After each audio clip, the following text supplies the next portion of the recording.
Greetings and salutations, my friends, and welcome to a new video. Today is one of my absolute monthly favorites. You guys know if there are two staples on this channel at this point, it's a monthly wrap-up or a recent reads wrap-up, and then a TBR jar video. So my TBR. These two videos for me are absolute staples. I love these. I find these a lot of fun. I know it's not everybody's cup of tea, but there's something particularly enjoyable about retelling all of the books that I read the past month, my reviews, my thoughts, my rating, if anything has changed down the line. And so I personally really love wrap-ups. I also know for you guys, you know, not everybody watches every video, every vlog, every chance that I have had to talk about a book is not necessarily something that all of you have watched. And so it's a great opportunity to talk about everything. This particular month was an interesting one because it was very up and down. I ended up reading a total of 6 books that range all the way from good ratings to not so great ratings to DNFs to some really good books and some new favorites. So I think I experienced basically everything under the sun in March when it comes to reading. So welcome to my March wrap up. I think this is a particularly interesting one. I feel like in the past it's always been like, oh, this was a 4-star. Oh, this was a 5-star. This is like, oh baby, this was like a 3-star. This was a DNF. This was a 4-star. This was a 5-star. This was a 4.5. We've literally got absolutely everything in the roster today. So I hope you guys are excited about it. And let's just get right into it. Let's not beat around the bush. Let's get into all of the books that I read in March. And we're going to start with my DNF. And that DNF is Powerless by Lauren Roberts. I read 51% of this book and I decided that I couldn't do it anymore. This is actually my second DNF of the year. So it is a bit eventful because in ways it still feels like my first DNF of the year, especially because the other DNF is more of like a soft DNF. Maybe at some other point when I'm in the mood for it, I'll read it. This is a, I'm not going to pick this back up sort of DNF. It's a hard one. And I'm very sad because this was a 5-star prediction for me. I genuinely thought I was going to end up loving this. It was going to be a new favorite. I was going to be raving about it alongside the rest of the masses. I'm sorry, but I'm not like other girls on this one. I am not going to be raving about Powerless nor chanting my praises anytime soon because I was really disappointed with this book and I was fully intending of pushing through it and seeing it to the very end. But the more I sat on it, the more I grew to dislike the characters in the plot line, and I very heavily tried. I couldn't do it, decided to put it down. It was the right decision to make because now I've been flying through the books that I have been reading after I DNF'd this. So Powerless is kind of like a fantasy dystopian crossover. It is YA, and we have got a world where there are 3 different kinds of people. There are the ordinaries, people that don't have any power, and these people are shunned societally by the highest ranking people, and they are actually executed if they are found out to be ordinaries. Then we have got the mundanes, which have lesser abilities, and then we have got the elites that have fully fledged powers, and those are at the top of the social ladder. Now, all of these powers were granted as a result of the plague, which was set to basically sweep into the country of Ilia, and as a reward for the survivors, powers were granted as a result of it. And so we follow our ordinary main character, Payton, who disguises herself as a mundane on an everyday basis to keep herself alive. And then on the flip side, we follow one of the crown princes, soon to be enforcer, Prince Kai. And both of these characters find themselves embroiled on the same web once both of them qualify, are selected to participate in the Purging Trials, which is a set of trials that happens every number of years. It's very much a Hunger Games setup in that the games are used as a control mechanism, as a distraction tactic to kind of keep people in line in the ways that the king and his council want to. And so there is that bit to the book. However, even though Hunger Games is a comp for this one, there are literally scenes that are taken right out of the Hunger Games, put into this book. And I get it. There are going to be inherent similarities between one plot and the other. However, I don't expect the author to take full scenes and moments that are within the Hunger Games into a different book because they don't need to exist under this context. We can do something different. We can do something new. And aside from that, Payton as a main character has got 0 personality, which I also found super infuriating as I kept reading. I was waiting for something to come up to grant her some sort of peculiarity that kind of set her apart from the rest of the characters, and it was just so bland that I couldn't find any. Kai was a character that I was also expecting to have a lot of depth to, just because he is a crown prince and there is obviously so many responsibilities and great expectations kind of plaguing him. However, his POV was mostly dedicated to hear his internal monologue on how obsessed he was with Payton, and he kept flirting with her time and time again in ways that took away really the weight of the stakes and the plot themselves. There's just a huge dissonance with the book where I couldn't help but notice the things that were tonally not in tune with each other. other. And then the fact that honestly at that point that Kai kept being so flirty kind of took away from the tension and the flirtiness, because you don't need it in every scene. You don't need it in every interaction. The point of that is that whenever it does arise, you keep building tension. But at that point, if it's just like a shameless flirt and everything that comes out of his mouth is like very much, oh my god, I can't wait to do what you do with that little mouth. I can't wait to do what you do, you vicious little thing. It just got so consistent in the book, and it happened multiple times in a page that I couldn't do it anymore for that reason alone, plus everything else. And so sadly, this was a DNF. I wanted to love it really, really badly, but after a while, I just could not withstand the rest of Powerless, sadly. I think it's only fair to follow up a DNF with a 5-star, because why shouldn't I? And that is Bride by Ali Hazelwood. I knew this was going to be a 5-star, and Ali Hazelwood did not disappoint. She knew what she had to do, she set out to do it, and then she did it. And I am just so excited to have this in my hands, to have this exist. And I cannot wait for the very concrete, seemingly second book that we should be getting, because the open ending for this one, the cliffhanger ending, I was like, okay, Ali Hazelwood, I see what you're doing, and I'm going to be peeping you on socials to make sure that you post that damn announcement as soon as possible. I typically don't follow authors on Instagram. The ending of this book alone made me go follow Ali Hazelwood on Instagram, because I want to see when she announces book 2, because I'm going to be greedily waiting for it. But in this one, we have got a marriage of convenience between a vampire and a werewolf. Two very important figureheads as well for both of their respective people. We have got the alpha werewolf, Lo Moreland, and then we have got the head councilman's daughter, Misery Lark, as the main character and each other's love interest, I guess. And so we see them convene in this marriage as a means to keep peace amongst their people so that a war doesn't break out. And this union already from the get-go, from the wedding itself, was very finicky. Like, it was very, very delicate, because this particular type of wedding has been either attempted before or has succeeded in happening before, but it's always ended in tragedy, a conflict, some issue, some sort of interspecies war. And so there was a lot riding on this just to make sure that these two actually got married, because then Misery moves in with Lo's pack, and there's a lot to figure out, from who these people are to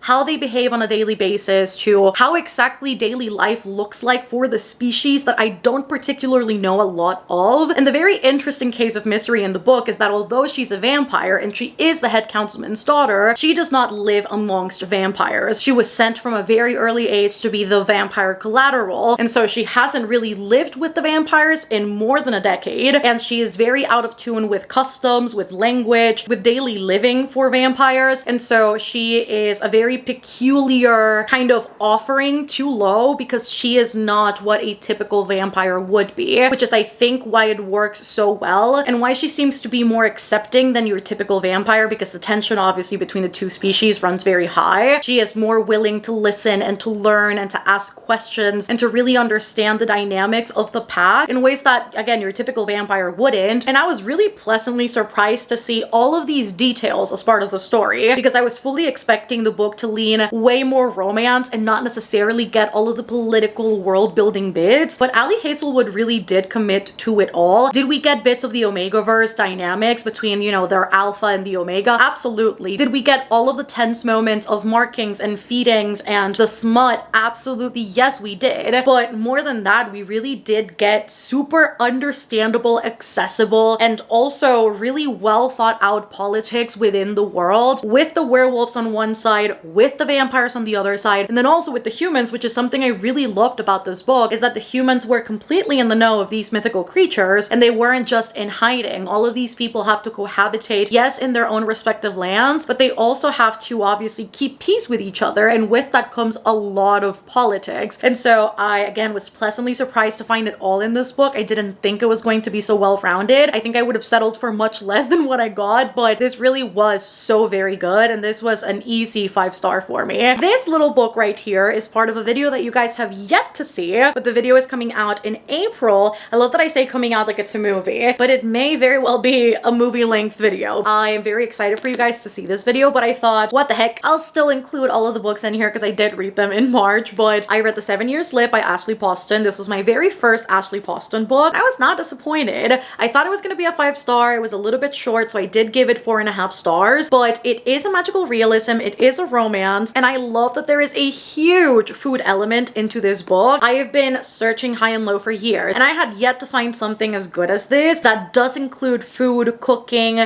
some sort of maybe chef character, and every book that I read in that realm ends up being very underwhelming, underdeveloped. The romance is kind of wonky, and something about it just hasn't worked. But this one, Ashley Poston did it very, very well. So in this one, we have got our main character, Clementine, who is a book publicist, and quite recently she has lost her aunt, and that has been a huge event in her life. Her and her aunt used to be extremely close, used to go on summer vacations together. She used to stay with her aunt in her New York apartment for days on end, including the summers as well. And so this loss is extremely big for Clementine, and more so because her aunt has left her apartment. And growing up, Clementine heard all of these mythical stories about how this apartment was magic and enchanted, and how when you needed most, the apartment would flash you either 7 years into the future or 7 years into the past, and would connect you with a person that you needed the most at that point in time. Her aunt had that experience, and assumingly people before her aunt also had it, and so she always dreamt of getting this inkling herself, except that she spends her whole life basically waiting, and it never happens up until the start of the book, when she walks into her apartment after basically a very big day at the office, falls asleep, and when she wakes up, there is an absolute stranger claiming that he is subletting the apartment from her aunt, waking her up in the middle of the living room and claiming that he's going to stay there for the entire summer. One James Ewan is exactly 7 years into Clementine's past, while she is 7 years ahead in James Ewan's future. And so we very quickly see these two develop a very deep bond as they talk about all of their intimate details with their family members that they truly do love and cherish, and how those people have affected their lives and have influenced the way that they make decisions, talking about their aspirations and about their loves and about their disappointments and about where they want to head next in life, or talk about how they're discouraged in their workplaces. I thought the chemistry between the two characters was absolutely wonderful. I had no idea how the whole time situation, the whole magic realism was going to work out, but I think it worked out in the best way possible because it really lent itself for so much tension in present time and the past time. I really loved the way that Ashley Poston navigated the conversation surrounding grief. I think she did so wonderfully. It's such a full experience, right? Beyond the emotional side of things, it's such a physical experience too, from smell, from sight, from touch. There are so many things that can remind you of your loved ones when they have passed, and it's not just about the memory that you hold, it's about so much more. And to see how she talked about that whole bit in this book was absolutely wonderful. I think she did a fantastic job just navigating the grief portion of it, which was a huge portion of this book. The food element was also fucking phenomenal in this book. I was really pleasantly surprised, and so everything about it really worked for me. I think what didn't work for me so much was the ending. We know romance endings for me, oh my god, I'm so sorry, it's a me problem. They don't always work. I thought it was very rushed. It didn't make a whole lot of sense to me, and so I was a little bit frustrated with the ending, and so that's why it didn't end up being a full 5 stars, but it was very, very near it. Another disappointment for me, and it actually is such an interesting experience. It didn't end up being a disappointment up until I was very well done with it. As I was reading the book, I was loving it. I thought it was going to be a 5-star. I was ready to call this a favorite, and then it all very quickly went downhill. That is Hopeless by Elsie Silver. Now, you guys know I love the Chestnut Spring series. None of the books have been below a 4-star for me. I have loved every single one up until Hopeless. So in Hopeless, we follow Bo Eaton, which is one of the middle children in the Eaton family, and he has recently come back from his mission as a Canadian Special Ops, and as part of his comeback, he has been needing to go to physical therapy and through several different medical procedures to rectify a lot of what happened in the incident that left him missing for a little bit there before he returned home. And then on the flip side, we have got our local bartender Bailey. I think her last name is Jansen, as she also strikes up a marriage of convenience with Bo, because Bo has been pestered by his family more than enough about going to his therapy, about restarting his life, about finding a partner, and really putting more effort into putting his life back together. And so they both realize that because of Bailey's really harsh economic situation and then Bo's need to calm down his family, that this fake engagement really is the best thing they can do to get out outside of their respective holes. And at first I was really enjoying this. I was like, oh my god, the main character is super mature. She's got a really heartbreaking past, obviously having to deal with a family that has always been kind of like on the wrong side of the tracks. And so she has a bad reputation because of her family, even though she's never done anything of that kind. And so having to see and read about Bailey really struggling to make a name of herself and really kind of come out on top despite all of the adversity and all of the judgment and prejudice against her family, but still to see her resilience and to see her ability to kind of keep herself afloat and to work towards a better life, I genuinely really enjoyed that whole bit. I also really enjoyed Beau's interactions with Bailey, and although he was very insecure about himself being viewed as a partner or potentially entering a romantic anything, he really works past all of those troubles, obviously kind of like in exposure therapy with Bailey, because Bailey kind of says things as is. She's very quick-witted, she will never lie to you, she's very straightforward, and so that was kind of exactly what Beau needed. He didn't need people tiptoeing around him, not being sure what to say around him. I really enjoyed all of that. I thought that was really, really good in the book. I thought we were making some really great moves. There were a few things that weren't quite matching up in Beau's recovery process, if we can call it that. Certain things that Bailey told him not to do, and then he would just completely stop, when it definitely seemed like these were self-destructive, addictive behaviors. And it definitely kind of came across like, oh, if somebody tells you to stop doing it, like love can fix anything. And I mean, I'm sure maybe in some cases it can be a huge motivator towards getting better, but things were kind of like fixed up sometimes so quickly that it didn't seem like a realistic view into what a lot of these hurdles can look like. And so that aspect I didn't necessarily love. And then as we got progressively into the book, there were just these weird mentions of, I've known Bailey since she was a little girl, now she's all grown, and I didn't really love that aspect of the book. And then towards the end of the book, these two characters start diverting paths. And I always say, and I've always been a big believer, I've always said this, a good age gap romance works if both characters are incredibly mature, they know where they stand, they're on similar planes of life, and things just seem natural between them, and there is not anything that you need to force. And sadly, towards the end of the book, all of that went out the window. It seemed so incredibly clear that she was 22 and he was 35. It was immensely clear that while she was pursuing a very young adult life because she hadn't gotten the opportunity to go to college and all these different things, he was very much like, okay, but what if we're together? Like, what if I go with you? What if I do this? And it very much seems like this 35-year-old was trying to convince this 22-year-old to be with him. And then when you get into that territory, it just doesn't seem, again, as natural. It doesn't flow quite nicely. And so the book itself did it on its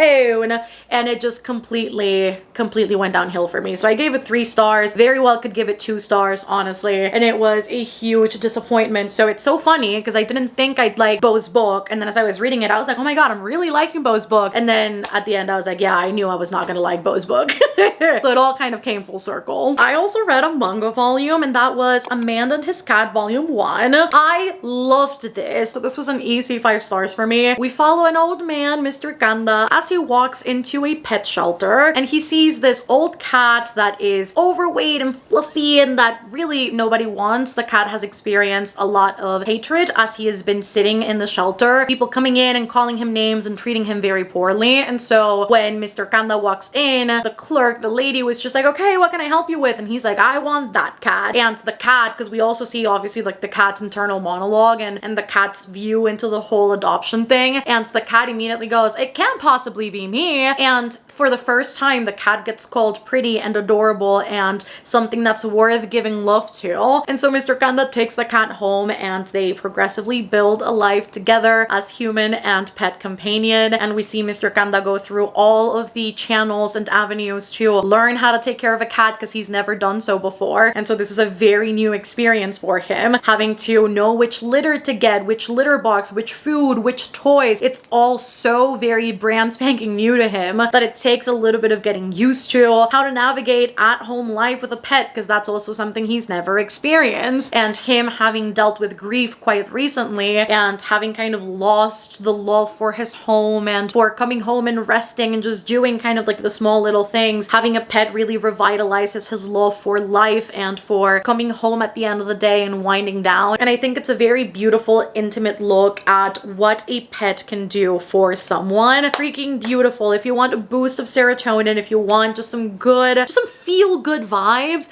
I would definitely recommend A Man and His Cat because this was absolutely adorable. And then last but certainly not least, I read A Fragile Enchantment by Alison Saft. This was a 4.5 and I absolutely loved this book. It was so good. I ended up bumping down the rating after I had initially given it 5 stars because there were things at the ending that were super rushed. We weren't given enough time with them and it seems like the ending was just, you know, going so fast for the sake of wrapping it up with a nice little bow. But aside from that, everything else about the book worked perfectly for me. It was honestly super cozy, super whimsy. It does remind you of Bridgerton, but also with Cassandra Clare coded characters. It was just so good. So we follow our main character Neve, who is a magical dressmaker, as she is contacted to go from Macland, her land, into Avaland, which is where the royals live, to make all of the garments for the royal wedding.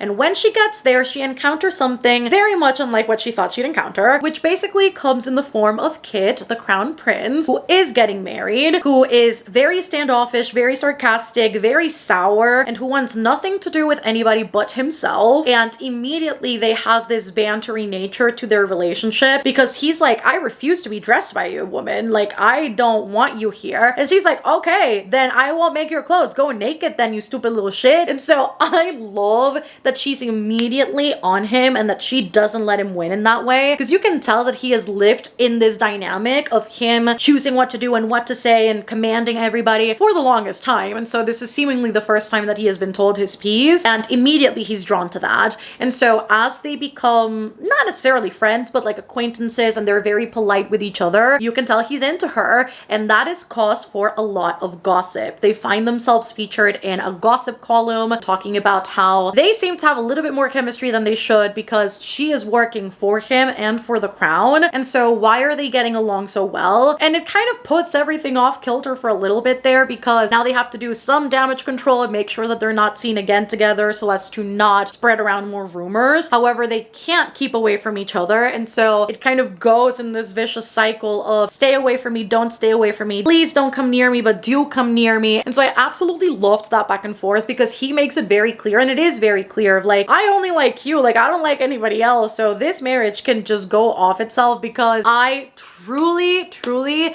do not want to engage in this. It's wholly a political thing. Their angsty dynamic was absolutely everything. Kit really reminded me of the Herondales from Cassandra Clare's Shadowhunter series. All of the Herondales are so like emotionally constipated up until they meet their love interest, and suddenly everything kind of changes. It's like they see the world Technicolor for the very first time. And so I really did love how Kit was kind of like that, and progressively as he interacts with Neve and they get to know each other better, it seems like his attitude towards her specifically really changes. It really is the dynamic of I hate everyone but you, and it works so perfectly in this book. I ate it up. And the book also has some really interesting and intricate politics thrown in here. Like the entire plot was very political, and you can tell that a lot of the things displayed in the book were very much modeled after British-Irish history, and there are definitely some unsubtle things that the book drops as part of its world building that I'm like, okay. I generally found this book super charming. Again, super whimsy in how it approached a lot of the magical bits with Neve specifically, and I love that all of the characters are queer in their own right. Also, the side characters were all amazing, provided so much comfort, laughs, tension, and world building to the story. And so everything about it all together kind of worked perfectly. So I knew I was going to like this. I just didn't know I was going to like it this much. So it was a really good book. And that is it for today, friends. I hope you enjoyed this wrap up. If you did, don't forget to give it a thumbs up down below. Comment down below if you've read any of these books. What did you read in March? Also, let a girl know all of that. I'm always super curious to know what you guys have been up to reading wise, what you rated the books, what were some loves, disappointments, DNFs if you had any. I'd love to know all of those things.